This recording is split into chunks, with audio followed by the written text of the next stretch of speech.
Welcome back, everyone. This is going to be a fun video. This is the history of Serbia. A Suibhne. I don't know what we're getting into here because this is a long video for Suibhne. Suibhne videos are usually like 20 minutes. This is a 35-minute video. So he knows it's Serbia. If you don't know me, I'm Shields, and we do history videos. So I don't really know too much about Serbia. That's the great thing about this video. We're going to have a detailed understanding by the time we're done. Let's jump in.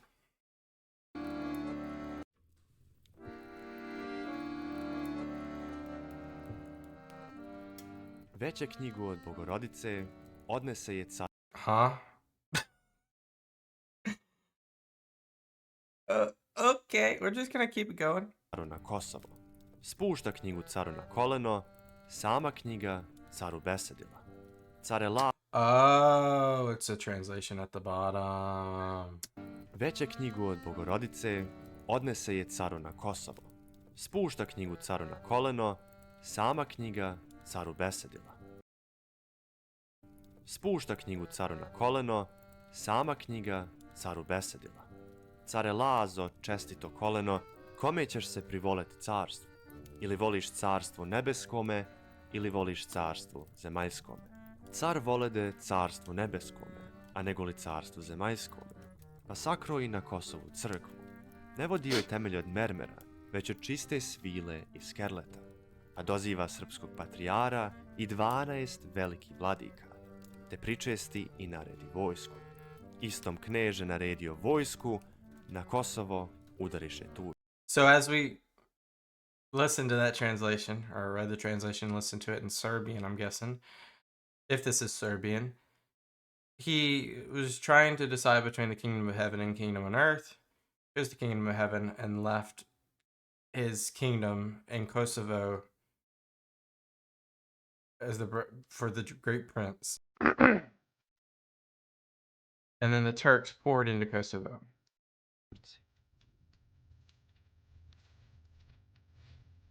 All right. Hopefully this video is not in Serbian. The nation at its core definition presupposes a set of criteria to organize people into a group. When the nation is elevated in importance above all else is when that concept becomes nationalism, one an exercise in classification, the other a practice of aggressive exclusion. The Serbian nation was born in the Balkans, which provided refuge for its traditions. However, Serbian nationalism is a far more complex story, one that hails mythologized heroes, battles and dynasties while vowing revenge for past betrayal. This is the Serbian epic cycle, which is rooted in its foundation myths.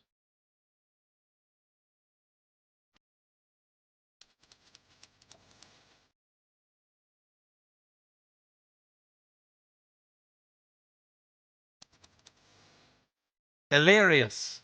So we're gonna go back to the Romans.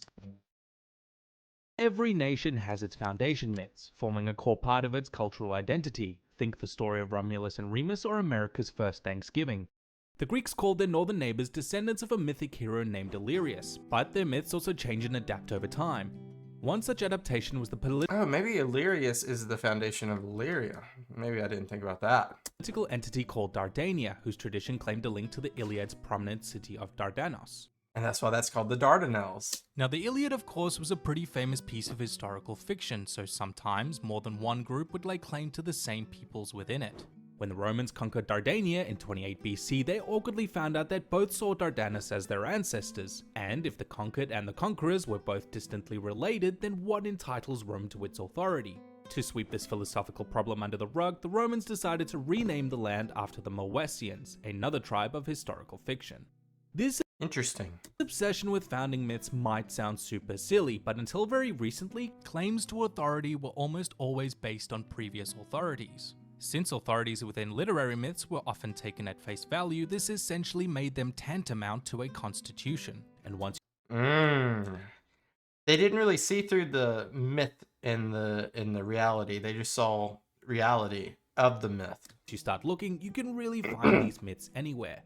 Although Rome provided most of Moesia's legal framework, it also succumbed to the same population losses as the rest of the empire due to war and famine. Rome adapted to this by settling depopulated lands with allied outsiders called foederati, and also splitting the empire into more manageable pieces, first under Diocletian and then more permanently following the reign of Constantine.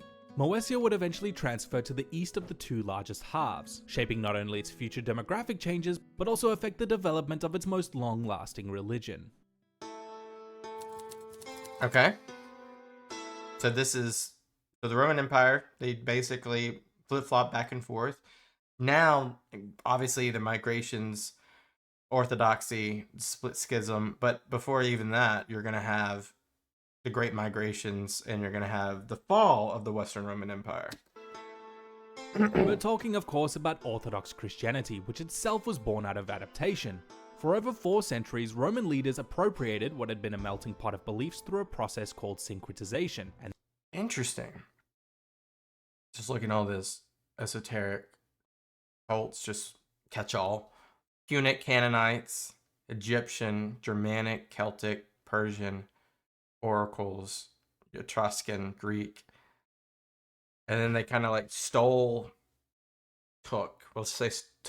took a bunch of these elements and then Romanized them. And then art and literature took place, philosophy took place.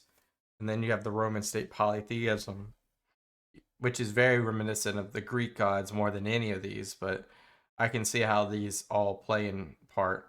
In the Persian, that's Zoroastrianism, but everything else, more polytheistic, but very different than the Greek gods, in some cases. this was no different for the Christians.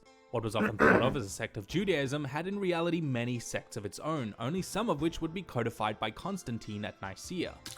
Okay, the Messianic, Abinite, Jewish, Jacobite. See, this is religious history is something I really don't know too much about, so this is interesting.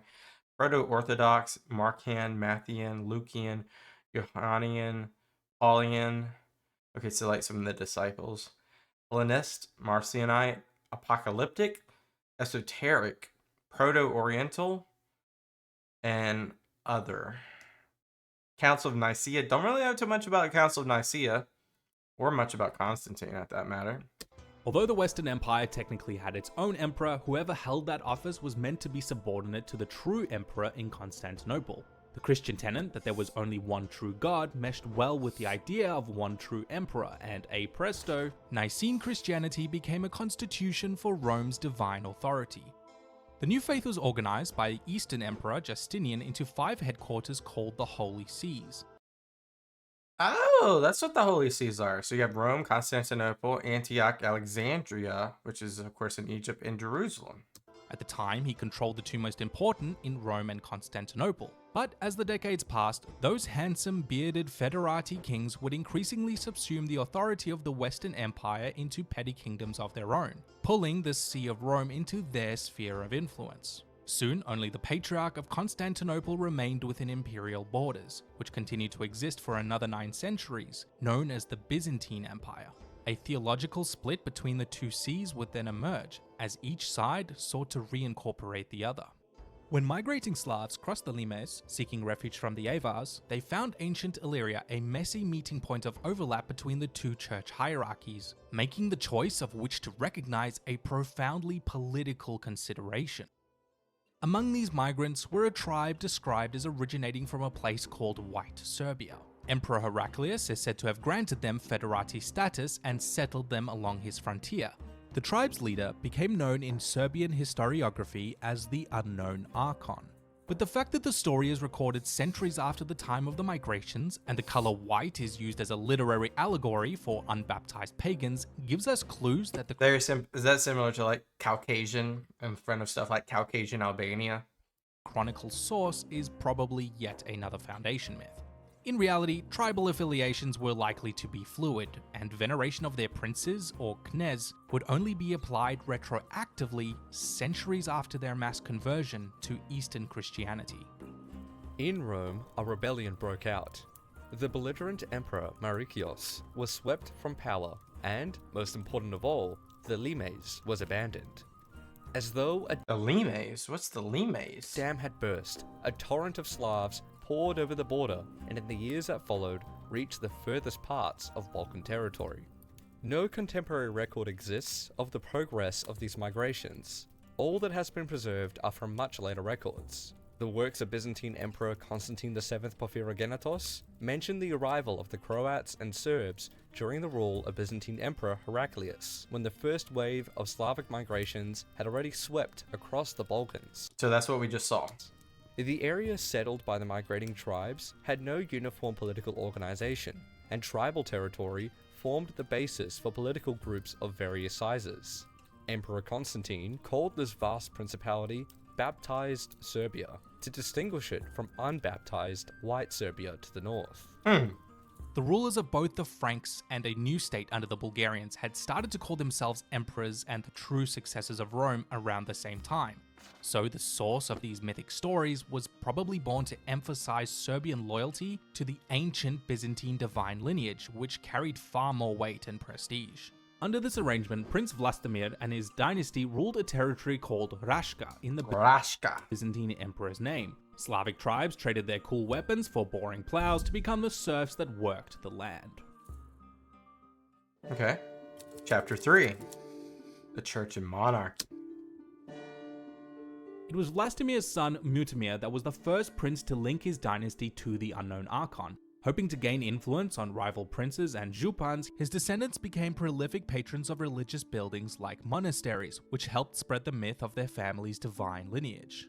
since monasteries mainly housed monks as a place to live and study, they often required funding from a patron, and becoming a patron was one of the most important ways that rulers ensured their legacy. We have a similar concept today, but instead people tend to patronize things like their favorite YouTube channels, which is a lot easier on the pocket. What a plug. Hint hint. Now this concept of the divine Roman Empire might seem all well and good, but just like that story of the Iliad, there's nothing really stopping political rivals from claiming the same authority. The Franks did this by metaphorically getting in bed with the Pope, but the Bulgarians went so far as to declare a completely separate church with its own autocephalous patriarch from which to draw their power. We gotta back that up. By metaphorically getting in bed with the Pope, but the Bulgarians went so far as to declare a completely separate church with its own autocephalous patriarch from which to draw their power. How similar is that to like King Henry VIII declaring the Church of England? Parallels help me understand. So let me know how different this is. Although still loyal to the Orthodox Patriarch on paper, the Serbian monarchy now fell under Bulgarian jurisdiction, meaning that it adopted its Slavonic language and liturgical scripts. The fact that Byzantine leaders mainly spoke Greek made it increasingly hard for them to exercise their authority, allowing the monarchy now fell under Bulgarian jurisdiction, meaning that it adopted its Slavonic language and liturgical scripts. The fact that Byzantine leaders mainly spoke Greek made it increasingly hard for them to exercise their authority, allowing the Serbian church and monarchy to develop more independently. Unfortunately, a lot of what we know about the divine monarchy has I missed that, I'm sorry. Hard for them to exercise their authority, allowing Byzantine leaders mainly spoke Greek made it increasingly hard for them to exercise their authority, allowing the Serbian church and monarchy to develop more independently. So basically the language barrier. Okay. Unfortunately, a lot of what we know about the divine monarchy has the problem of survivorship bias. When the ancestors of the Hungarians, known as the Magyars, arrived in Europe, they came as incredibly destructive raiders, severely diminishing Bulgarian power and even driving Serbia's first dynasty to extinction. They also loved nothing more than to spend their free time destroying monasteries and their records, so what little did survive became an obsession for subsequent dynasties to emulate. When the Byzantines reconquered the Balkans and abolished Bulgaria's autocephaly, a minor dynasty of Duklia were the first to emulate it successfully, with a little help from the example of the Franks and their descendants in the Holy Roman Empire. The Sacred Dynasty. Since 1054, the relationship between the Pope and the Patriarch devolved into complete schism, leading to the creation of the Catholic and Orthodox churches. And I'm gonna guess Orthodox is where they're gonna fall. Good to exploit this division for his own gain. Mihailo of House Voislav had asked the Catholic Pope to elevate his state to a kingdom, and the Byzantines responded by recognizing his nephew Vukan as Grand Prince in Rashka, which was just their version of a king. For a while, there were two competing Serbian monarchies until the Duklians were defeated, but the rivalry between the two churches was only just beginning.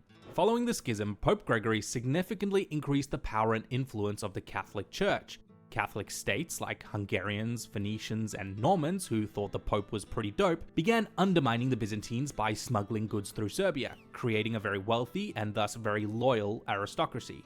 But perhaps more infamously is how the rivalry escalated during the Crusades.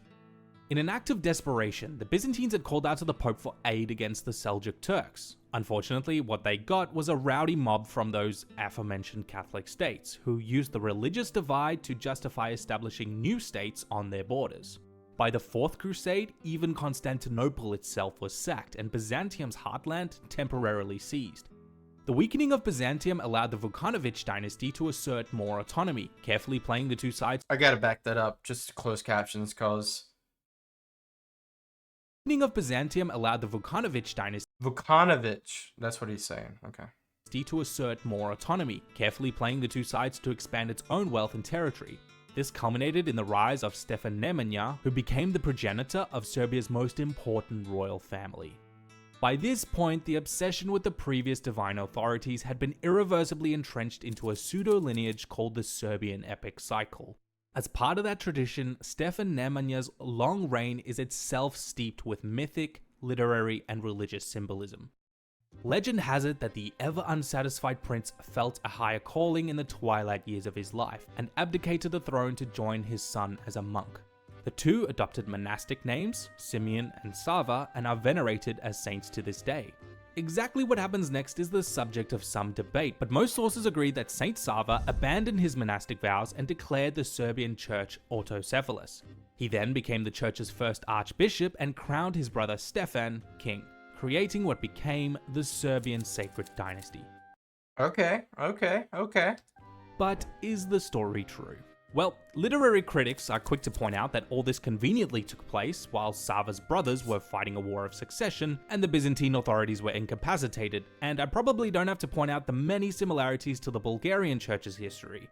Papal records contradict almost the entire story and claim it was them who had given Stefan his crown. If so, Orthodox historians probably left this part out because they found it super embarrassing. But even critics have to admit that the intertwining of state and church authority into a single family provides a neat conclusion to this phase of the Serbian epic cycle. It formed Serbia's most enduring constitution. 10 kings of the dynasty would rule Serbia for over a century, funding the construction of monasteries where they would eventually be buried. Each one became a shrine to its patron around which personality cults would form. The success of the Serbian kingdom is largely laid at the feet of the sacred dynasty kings, but we also have to acknowledge the overlooked role played by Hungary. By creating the office of junior king as a vassal to the Hungarian crown, the nobility could influence politics by simply supporting the junior king, instead of risking treason or rebellion, which carries the risk of losing your head. So kind of like a vassalship right there. This set a precedent that any member of the sacred dynasty could become king by pleasing the right people. Perhaps the most interesting example of which was how Stefan Juroš Dechansky did so by utilizing a now famous founding myth of his own. The prince claimed that he had been imprisoned and blinded in Constantinople on the orders of his father, but soon his sight was miraculously restored. As a sign of divine blessing, this won him enough support from the nobility to overthrow his family rivals. Yeah, that's a load of bull. You can't just become... Yeah, obviously, but, you know. Turn on his former captors and expand his holdings at their expense, establishing enormous new capital cities in what is now Kosovo. Taking Byzantine territory was a major turn. So is this like the... Is this right here what we talked about at the beginning? So you get Kosovo, and look at the year, it's 1330, so very, very close to the Ottomans about to come in. Turning point in the trajectory the sacred dynasty would take. Having seen Constantinople had never fully recovered from the crusade, Dechansky propagated the idea that it was his family's destiny to succeed the Roman Empire, which should honestly just be a drinking game by this point. Everybody wants to be the Roman Empire. You got the Franks, you got Moscow, you got the Serbs. The Divine Empire. The dream of taking the Roman throne was passed down to Stefan Dušan, who dramatically escalated the conquests. With so much Roman territory now under his control, he followed the Bulgarians in declaring his church a patriarchate, and with great pomp and ceremony laid down his own claim to imperial succession. In late 1345, after conquering the city of Ceres and reaching an agreement with representatives from Mount Athos, who pledged to recognize him as the ruler and mentioned him during the liturgy following the Byzantine emperor, Dušan proclaimed himself emperor. The period of these conquests coincided with certain domestic events which portrayed Dušan as a grand emperor, one in the line that started with Constantine the Great. In particular, there was the promulgation of the Zakonic, Dušan's Code, which includes an introduction describing his ascent to the imperial throne as an expression of divine grace. So basically, divine right of king, but divine right of emperor. A charter issued by John Paleologos dated 1350 mentions Dušan as His Highness, the Emperor of Serbia, and kind uncle Kir Stefan. You'd be forgiven for thinking Serbia was on an unstoppable trajectory, but just as epic cycles have their low point, so too was this great empire about to collapse under the weight of its own hubris. Having made a minor comeback following the Fourth Crusade, Byzantine commanders had increasingly hired Turkish mercenaries to deal with Serb expansion. That's insane, the irony there. And soon these Turks wielded enough power to wage a conquest of their own. In truth, Dušan's empire was nowhere near as united as the annals would have us believe, and following his death, differences in law and tradition caused fragmentation under his son's rule. These divisions favored the Muslim Turks of the Ottoman dynasty, allowing them to easily defeat junior King Vukašin in 1371. Just 2 months later, Dušan II died without an heir, leaving the sacred dynasty in jeopardy of falling to the Muslim hordes perched at their doorstep. Kosovo. This is what we talked about at the beginning of the video. Prince Lazar of Great Morava thought otherwise. Through his marriage into the sacred dynasty, the prince had become one of the most powerful nobles in Serbia, and hoped that a resounding defeat of the Turkish Sultan Murad would allow him to install his own son as emperor. It was not a bad plan. In fact, it was almost exactly what the junior king had tried to do. The problem was that Vukašin was not a member of the sacred dynasty, and both clergy and nobility had seen this as to blame for his resounding defeat. To win, Prince Lazar would need not only military strength, but symbolic Nemanjic power as well. As that would change something. So he enlisted the help of his son-in-law, Vuk Branković, and King Tvrko of Bosnia, both of whom were distant cousins of the royal family. Where and when they would meet Murad was also decided in advance. Kosovo Field, the hallowed ground near Dušan's capital, on the holy Vidovdan festival of the Orthodox Christian calendar. Okay. Surely now they would regain divine favor, expel the Sultan's horde of Turks out of Christendom, and reunite the Serbian Empire. Sources conflict as to exactly what happened, but neither Prince Lazar nor Sultan Murad survived the day's end. Rumors circulated that the prince must have been betrayed and that the Sultan was assassinated by a lone Serbian hero. Both were hailed as martyrs to church, empire, and sacred dynasty, inspiring art, folk songs, and poetry so popular they would even be recited in church. Vuk Branković was among the few who escaped the battle with his life, and it is in these early poems we get the first hints that he may have betrayed the prince. It's important to remember that most of these records are drenched in literary fabrications to bring much needed consolation, a practice not uncommon to chronicles and poetry, but history and historicity are not always the same. Historicity? I've never heard of historicity before. To reconcile the fall of God's chosen dynasty, Defeat was instead reframed as a sacrifice of biblical proportions. So martyrship, yeah. Echoing Christian apocalyptic literature to birth a Kosovo myth that would have incredible staying power in the epic cycle. As time passed, the leitmotif of treason emerged on the Christian side, becoming focused and remaining on Vuk Branković. In the first decades of the following battle, the theme emerged of the slandered knight who went to the Turkish camp to slay Sultan Murad. An entire collection of epic poetry was created, such as the one that opened this video, containing many picturesque details very far from reality. The general view of the battle and its consequences was also far from reality. The Battle of Kosovo was not a crusade, nor was it the defense of Christianity. The idea that the fall of the Serbian Empire took place at the Battle of Kosovo is fundamentally wrong, because the state continued to exist for a further 7 decades. And yet, of all Serbian historical events, Kosovo became the most popular episode, deeply engraved in the national consciousness. According to folklore traditions, it set off migrations and ruptured the development of clans and families, and served as an inspiration for sacrifices up to the 20th century. That's interesting. So they basically romanticized this event because it coincided with the Ottomans? Almost all of subsequent Serbian cultural development was cultivated by the literary tropes of the Kosovo mythic cycle. It begins with martyrdom. Prince Lazar, or one of the heroes, is killed in battle. A traitor is then revealed, but we return our focus back to the glory the martyr will gain in heaven. Only then does it end with a promise of the same glory for the future Serbs, couched in the language of treachery, subversion, betrayal, and revenge. By the time the Ottomans began settling Albanian and Slavic allies in war-torn Kosovo, provided that Islamization was, however, mostly limited to urban centers. Okay. That also makes sense, though. they convert to Islam, these polemics soon came to be associated with the newcomers. And as Serbian refugees began fleeing to the north and west, they took their fear and distrust with them. And then, yeah, 1400s to 1600s are going to see some crazy times in the Balkans.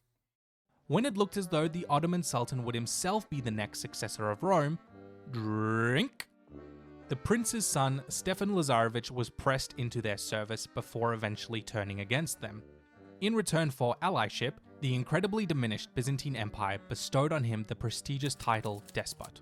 But when this was inherited by his nephew Đurađ Branković, the true cost of resisting the Turks became all too clear. The treasury was depleted. Landowners were fleeing towards Bosnia and Hungary, taking with them their serfs as refugees in those lands.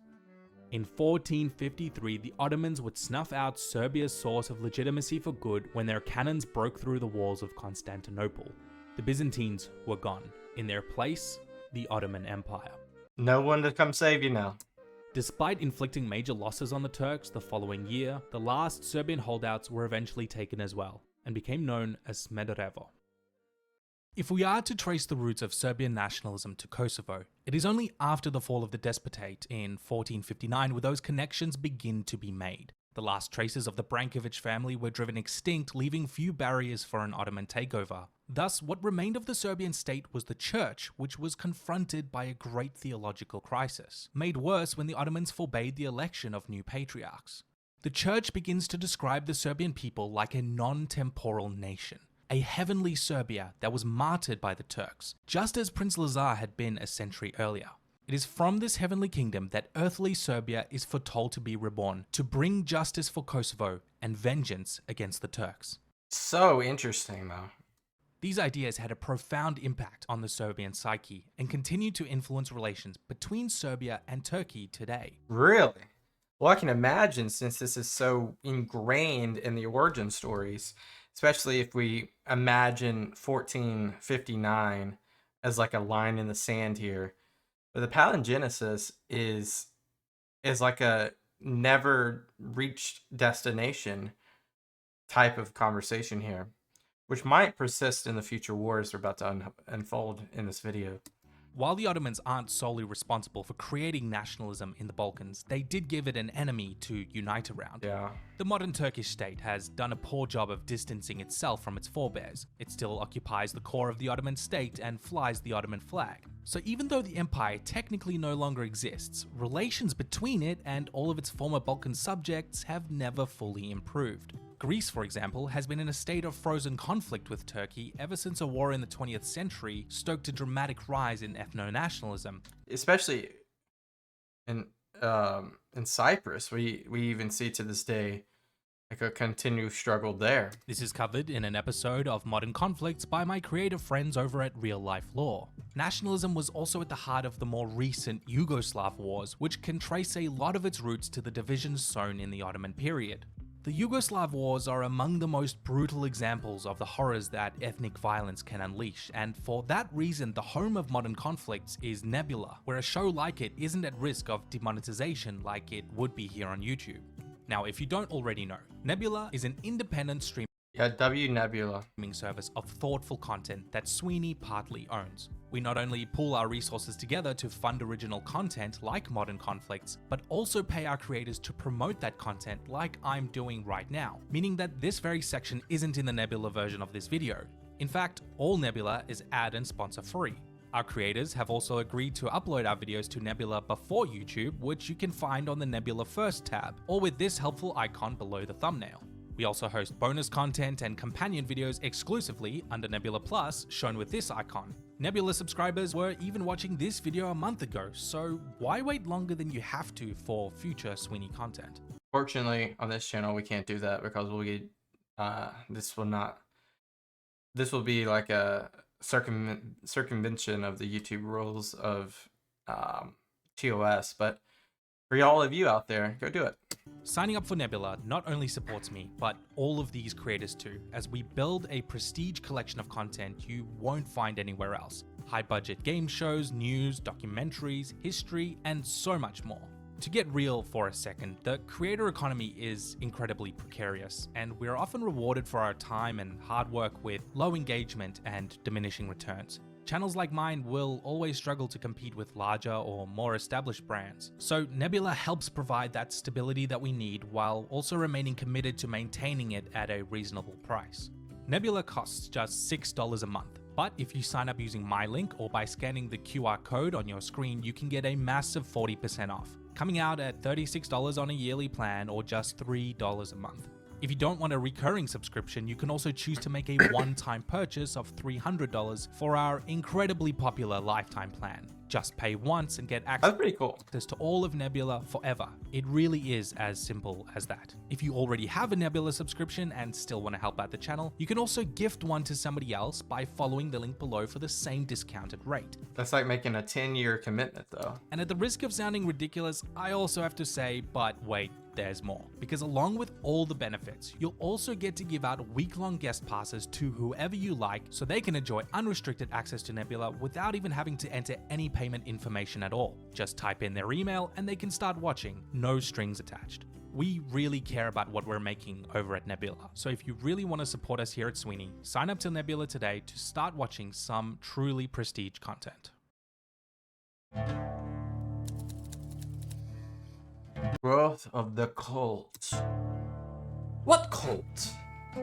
With the royal half of the sacred dynasty extinct, what remained of the Serbian church felt duty-bound to keep its memory alive. But with its property confiscated or desecrated by Turkish soldiers, how did the church itself escape the same fate? The answer actually lies in the Ottoman Empire's very own policies. Church leaders would be allowed to purchase back their property from the state by going into enormous debt. But borrowing from foreign banks was outlawed, so instead the debts were transferred to Jewish creditors who acted as the perfect middlemen between Muslims and Christians. This allowed thousands of Sephardic Jews to settle in the Balkans following their expulsion from Spain. The greatest novelty imposed by the Ottomans was the ban on gold and silver exports. Financiers and creditors disappeared, and the Turkish authorities demanded the introduction of the saraf, moneylenders. Moneylenders were found among the Jewish people who had been driven out of Spain in the late 15th century and arrived in the Ottoman Empire in large numbers. The religious activity of the once wealthy church was tolerated, but church buildings were seized immediately after the capture of towns and cities and were adapted to the needs of the Muslim conquerors. The church suffered great material losses. Dang. Monks were granted priority in the purchase of confiscated property. However, this required large sums of money that had to be borrowed, and the church struggled for decades to repay its debts. Monasteries and churches were forced to change their financial structure completely. This was achieved by the diligent collection of church taxes and charity, and powerful and wealthy patrons were sought among the remaining Christian nobility in Wallachia, Moldavia, and increasingly in Russia. What this did was give the church a pulse. Within just one generation, the church was transformed into an insular and self-obsessed institution, lamenting the loss of its perceived former glory. It poured what thin resources it had into hymns, poetry, and upkeep, embracing asceticism and the sacred dynasty cults. Parishioners of every class were encouraged to recite Kosovo poems to their children, passing down an intergenerational trauma. The wealthy spent a fortune creating detailed family lineages to link themselves to the sacred dynasty. some of the most successful being the mountain clans of Crna, who managed to resist the Turks from the highlands of what eventually became Montenegro. But it was the Oh. policy of kidnapping Serbian children as slaves that would ironically have the greatest effect. Wait, what happened? To resist the Turks from the highlands of what eventually became Montenegro. But it was the policy of kidnapping Serbian children as slaves that would ironically have the greatest effect. Ottoman slaves actually formed a big chunk of their bureaucracy, allowing many to rise to positions of wealth and power. And though they were expected to convert to Islam, many of these children remembered their Orthodox roots thanks to their indoctrination. One such example was Sukolo Mehmet Pasha, who, as Grand Vizier, used his power to restore the Serbian Patriarchate under the Sultan's purview, and even renegotiate the price of church debts. Jewish bankers also used connections with their kin abroad to make contact with Russian benefactors, who then helped pay off those loans. You may remember that the Russians began to see themselves as the third Rome following the Byzantine collapse. Yep. Drink. So, through religion, Wait. Rome following the Byzantine collapse.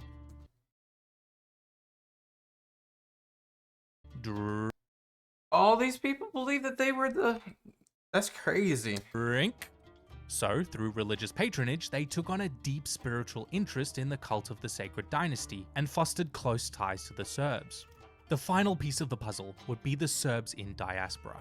They found themselves fleeing yet again as Hungary fell to the Ottomans, becoming refugees in the domains of the Holy Roman Empire held by the Austrian Habsburgs. The Austrians offered them a deal: settle along the borders and fight the Ottomans. In exchange, they could continue being Orthodox Christians and gain freedom from feudal obligations. This was the inception of the military frontiers, a vast fortified line at the focal point in the Ottoman Habsburg Wars. That's really interesting, and that's very intelligent by the emperor to... I'm guessing Ferdinand I is the HRE, right? Holy Roman Emperor.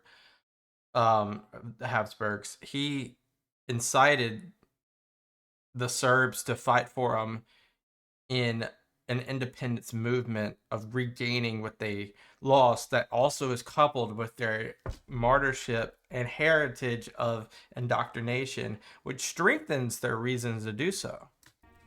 Being in a border area created a lot of insecurity for the local population.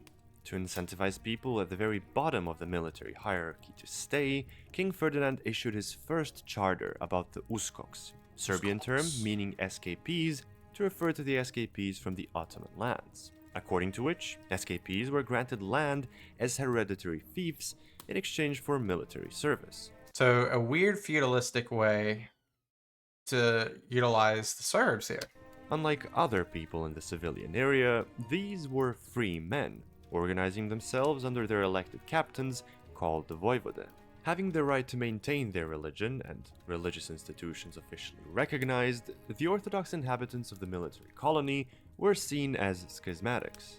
The migration from Serbian lands into the military colony is what reinforced the Serbian component of the military colony. In the Banal regiments, they constituted more than half of the population. Other Christian Orthodox and Catholics also fled Bosnia, Dalmatia, and Central Europe to become frontier guards. That's really cool. This also royally pissed off the Hungarians. Well, Quite literally, the emperor why? himself was just giving away their former lands. Oh, that's why. The Habsburgs also helped fund Serbian rebels across the border known as Hajduks, important guerrilla warriors that would later go on to inspire much of the folklore of the Serbian Renaissance. Every time the Ottomans cracked down on them, the ranks of the frontiers would only grow. Most famously, the Ottoman-appointed Serbian Patriarch himself led a great migration of Serbian families across the border, setting up shop with a new headquarters in Karlovci. With time, it also became the center of secular life for the Hungarian Serbs, giving them a space to freely discuss the ideas of the Enlightenment and also throw awesome parties.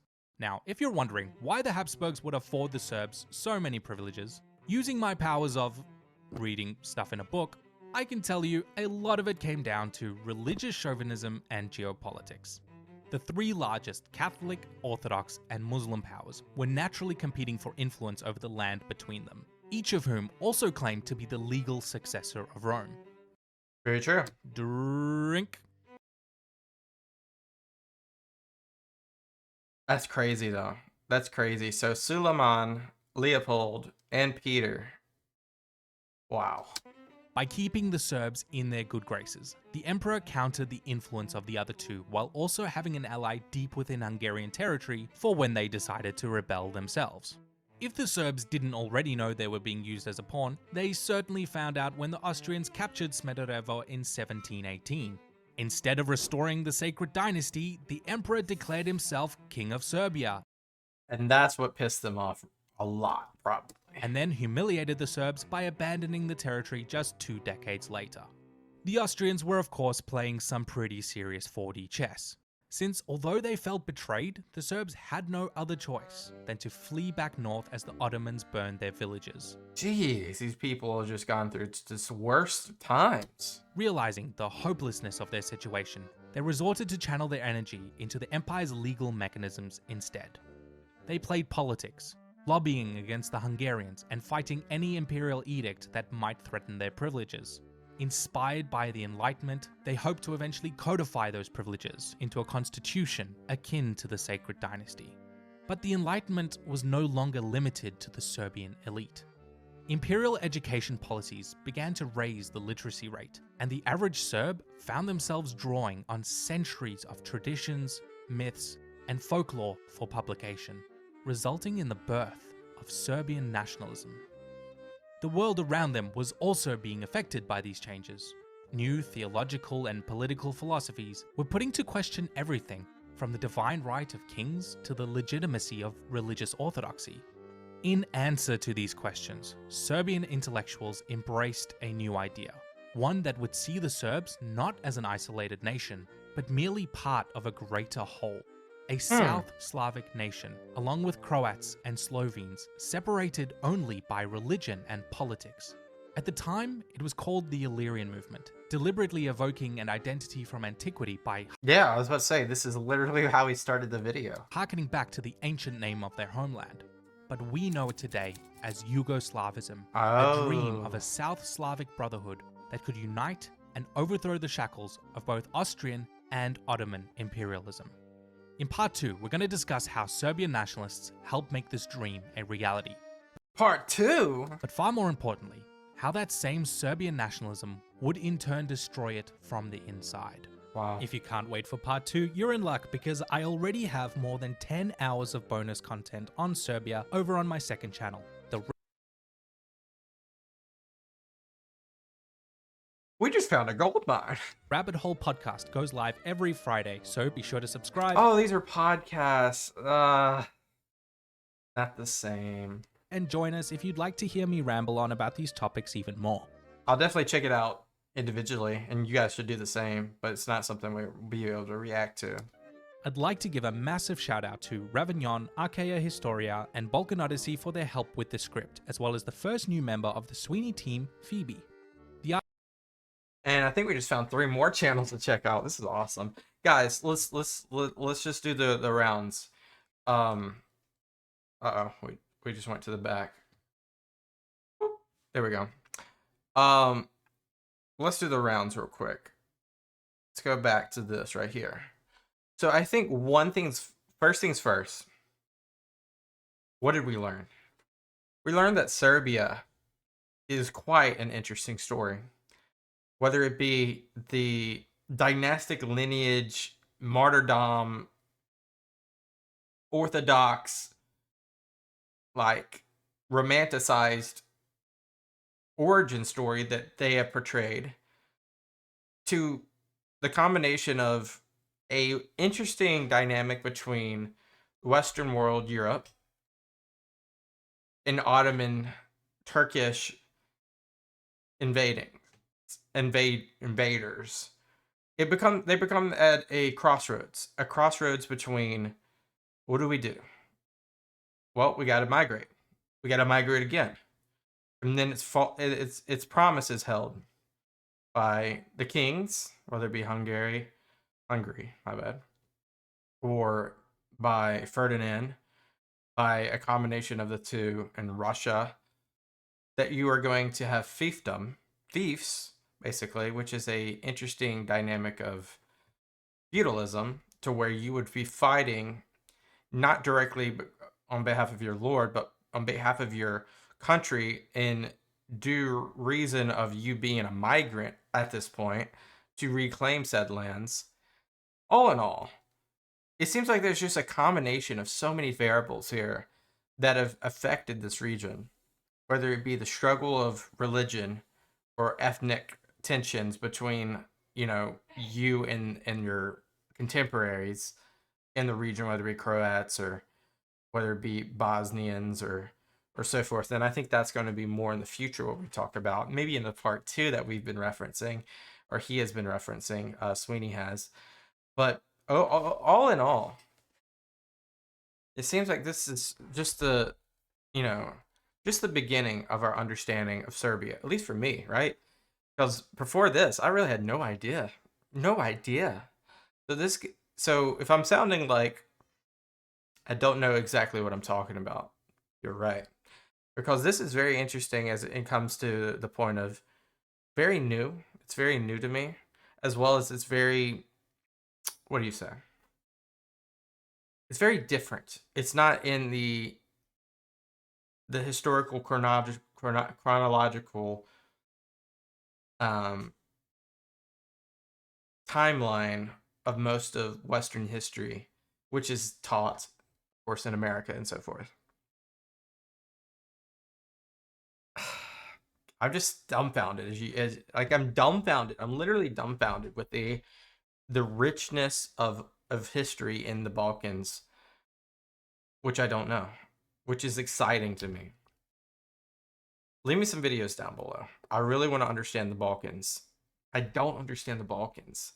I know the countries that are there, like Kosovo, Croatia, Bosnia, Herzegovina.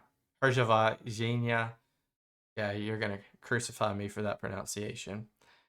And so forth, like Albania, Montenegro, Kosovo. Even would you consider Greece in the Balkans?